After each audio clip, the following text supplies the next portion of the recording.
Salut les amis, vous l'attendiez impatiemment en cette rentrée, c'est la nouveauté sur Vincent Quête, ce sont les séries. Pendant 6 vidéos, on se donnera à chaque fois 1 minute pour comprendre un même thème et on commence avec les prix Nobel. Le début, c'est dans 5 secondes.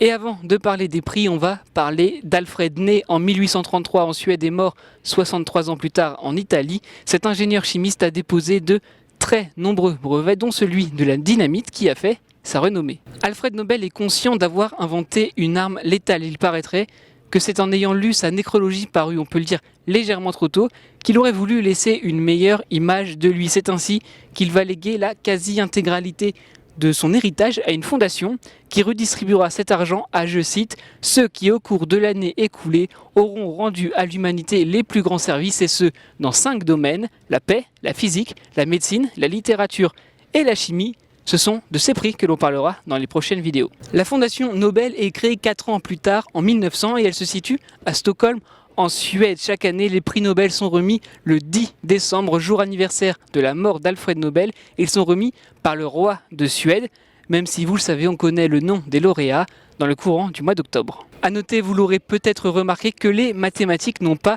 leur prix. Alfred Nobel n'a d'ailleurs jamais donné d'explication à cela. L'hypothèse de la jalousie un temps évoquée ne tient pas non plus. Vous le savez, ce sont la médaille Fields et le prix Abel qui sont l'équivalent du prix Nobel dans cette discipline.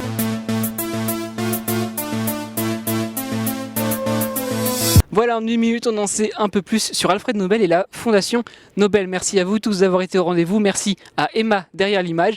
Et on se retrouve dans la prochaine vidéo. On parlera du prix Nobel de la paix. En attendant, soyez heureux, restez curieux.